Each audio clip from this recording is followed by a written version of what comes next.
प्रधानमंत्री जी का बिहार में भाषण था और उन्होंने भाषण में इस मुद्दे को उठाया और उन्होंने कहा कि जो जेल से सरकारें चला रहे थे अब ये नहीं चलेगा। तो इसका मतलब ये एक पॉलिटिकल नैरेटिव और चुनावी मुद्दा बनाने की तैयारी थी। और बिहार के चुनाव के बाद अब तो कोई सेशन होना चाहिए, तो शीतकालीन सत्र होगा, बिहार चुनाव के बाद होगा। तो इसीलिए जो रिवाइज लिस्ट में रात में 11 बजे लाया गया कि एक मुद्दा चाहिए, क्योंकि बिहार में SIR का मुद्दा इतना गर्म हो गया और जिस तरह यात्रा निकल रही है राहुल गांधी और तेजस्वी यादव की, और उसमें अब उन्होंने बेरोजगारी और भ्रष्टाचार और कानून व्यवस्था भी जोड़ लिया है, बहुत सारे मुद्दे भी जोड़ लिए हैं। तो एक क्या कहते हैं कार्रवाई वहाँ हो रही है, एक उभार वहाँ विपक्ष अपने पक्ष में पैदा करने की कोशिश कर रहा है। तो उसका एक काउंटर चाहिए बीजेपी को, और वो काउंटर जो है यही मुद्दा है। क्योंकि भ्रष्टाचार की बात आते ही सबसे पहले लालू जी का चेहरा सामने आ जाता है, वो सजा याफ्ता है चारा घोटाले में। और दूसरा जो है जंगल राज की अगर बात की जाएगी तो 20 साल पुराना जंगल राज याद है। तो दो ये बैगेज जो हैं ये राजद राष्ट्रीय जनता दल पर है और कांग्रेस चूंकि साथ में तो उसके ऊपर भी आएंगे महागठबंधन पर।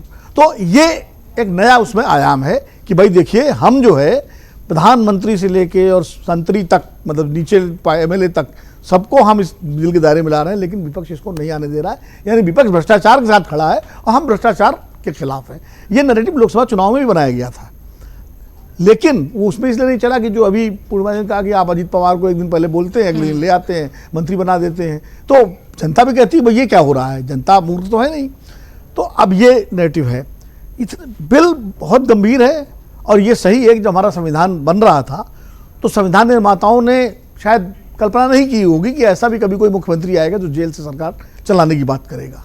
तो इसलिए उन्होंने कहा वो प्रावधान रखने की जरूरत भी नहीं समझी। और दूसरा, संघीय ढांचे पर भी एक तरह से ये अटैक है, ये भी इसको ध्यान देना। हम अब समस्या ये है कि बिल लेकिन देखने में सुनने में इतना अच्छा लगता है कि ये वैसे ही है कि भाई सच बोलना चाहिए नहीं बोलना चाहिए, तो कौन कहेगा नहीं बोलना चाहिए, लेकिन कितने लोग सच बोलते हैं? 100% नहीं बोलते ना। तो अब जब पब्लिक मीटिंग में जब कहा जाएगा कि बिल आना चाहिए नहीं आना चाहिए, तो 1 लाख लोग हाथ खड़ा करते हैं बिल्कुल आना चाहिए। लेकिन इसमें सेफगार्ड क्या है? सेफगार्ड क्या है? अगर कोई मुख्यमंत्री उसके खिलाफ चार्ज आ गया या मंत्री और वो अरेस्ट हो गया, 30 दिन तक जेल के बाद दूर का पद गया, 2 साल 3 साल 4 साल बाद वो जब बरी होगा कोर्ट ऑफ लॉ से, तो क्या जिम्मेदारी तय होगी उस एजेंसी की, उस अधिकारी की जो उसको जेल भेज रहा है? ये भी तो होना चाहिए सेफगार्ड ना। बहुत सारे लोग, और ये सामान्य व्यक्ति पे भी लागू होता है कि 20-20 साल बाद लोग छूटते हैं, उनकी जिंदगी के 20 साल चले जाते हैं, 15-15 साल जेल में चले जाते हैं, उसके बाद वो बरी हो जाते हैं सुप्रीम कोर्ट से, और कोई जिम्मेदारी नहीं है उस दरोगा की, उस एजेंसी की, उस CBI की, उस ED की।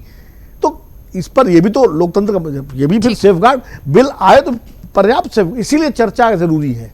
और JPC में चर्चा होगी, अच्छी बात है। अच्छा, चूंकि संवैधानिक संशोधन है तो 2/3 बहुमत चाहिए दोनों सदनों में, तो 2/3 तो सरकार के पास है नहीं, न लोकसभा में न राज्यसभा में।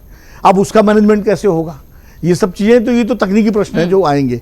लेकिन इस बिल पे अगर प्रकट रूप में बहुत अच्छा बिल है, लगता भी है, हर आदमी चाहता है कि भाई प्रधानमंत्री से लेके और मंत्री तक अगर दायरे में आ रहे हैं तो आना चाहिए। लोकपाल का आंदोलन जब चल रहा था अन्ना का, तो ये सवाल उठा था, आज लोकपाल कहाँ है? किसी को पता है लोकपाल ऑफिस का एड्रेस? कोई बताए, हमें बता दे। और कौन लोकपाल है नहीं मालूम होगा। तो ये मुद्दे जो है तात्कालिक रूप से उठाए जाते हैं, गंभीरता से इस पर चर्चा होनी चाहिए। ये राजनीति में भ्रष्टाचार एक बड़ा मुद्दा आज से नहीं है। JP आंदोलन में पूरा भ्रष्टाचार पे हुआ था, अवधेश जी बैठे हुए हैं, हम सब लोग उसमें जुड़े थे, लेकिन उसके बाद भ्रष्टाचार की घटनाएं होती नहीं, चलती नहीं, और वही से फंसे जो उस आंदोलन में अगुआ थे, उसे बहुत सारे लोग भ्रष्टाचार में फंसे। लालू यादव उसी आंदोलन की उपज है। तो मैं कह रहा हूं कि बहुत गंभीर चर्चा है, इस पर एक सेफगार्ड्स होने चाहिए कि कोई भी मुख्यमंत्री जेल से सरकार न चलाए।